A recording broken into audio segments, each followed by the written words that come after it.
এই কবর কথাটি আমরা বলে থাকি আরবি ভাষাতে। আপনারা অনেকেই হয়তো জানেন কবর বাংলা শব্দ, আসলে মোটেই কবর শব্দটি বাংলা শব্দ নয়। কবর শব্দটি হচ্ছে আরবি ভাষা।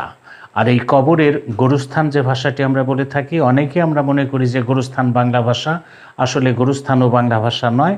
গোরস্থান শব্দটি হচ্ছে ফার্সি ভাষা, আর শ্মশান হচ্ছে সাংস্কৃতিক ভাষা, শ্মশান।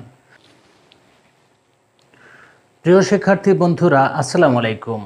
আজ আমরা শিখব বিভিন্ন ধরনের শব্দ, অর্থাৎ একই শব্দ ভিন্ন ভিন্ন ভাষাতে কি বলে সেটি আমরা শিখব। প্রথম থেকে শেষ অবধি আমাদের সাথে থাকুন, তাহলে অনেক কিছুই জানতে পারবেন। প্রথমেই আল্লাহ। এই আল্লাহ শব্দটি আমরা আরবিতে পাই বা আরবিতে আল্লাহ বলে, এবং এই আল্লাহর খুদা যে শব্দ, এই খুদা শব্দটি ফার্সি ভাষাতে আমরা জেনে থাকি যে খুদা, আর এই খুদা সাংস্কৃতিক ভাষাতে বলে থাকে প্রভু, সাংস্কৃতিক ভাষাতে প্রভু। তদ্রূপ সালাত, এই সালাত শব্দটি আমরা ব্যবহার করি আরবি ভাষাতে, আর নামাজ শব্দটি এই সালাতের ব্যবহার করে থাকি ফার্সি ভাষাতে, আর প্রার্থনা কথাটি আমরা বলে থাকি সাংস্কৃতিক ভাষাতে। এরপর আছে সাওম। এই সাওম যে কথাটি, এটি আমরা আরবি ভাষাতে বলে থাকি। এই শব্দের রোজা যে কথাটি বা রোজা যে শব্দটি, সেটি আমরা ব্যবহার করি ফার্সি ভাষাতে। পাশাপাশি সংযম, সংযম কথাটি বলে থাকি সাংস্কৃতিক ভাষাতে। এরপর আছে কবর।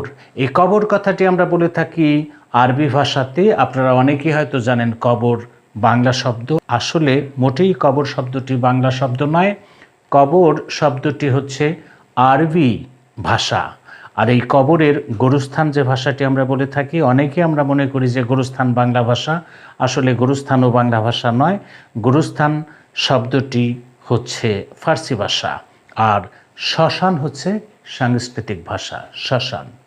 জান্নাত, জান্নাত আমরা বলে থাকি, এই জান্নাত কথাটি হচ্ছে আরবি ভাষার।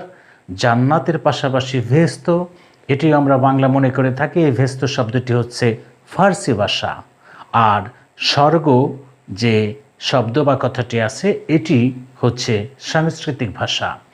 এরপরে আছে জাহান্নাম। এই জাহান্নাম কথাটি বা শব্দটি হচ্ছে আরবি, আর এর দোজখ নামে যে কথাটি আছে, এই দোজখটি হচ্ছে ফার্সি ভাষা। পাশাপাশি নরক যে শব্দটি আছে, সেটি হচ্ছে সাংস্কৃতিক ভাষা। আশা করি বুঝতে পেরেছেন। দেখা হবে পরবর্তী কোনো ক্লাসে। শোনাগত ভালো থাকুন, সুখে থাকুন, শান্তিতে থাকুন এবং নিরাপদে থাকুন। আসসালামু আলাইকুম।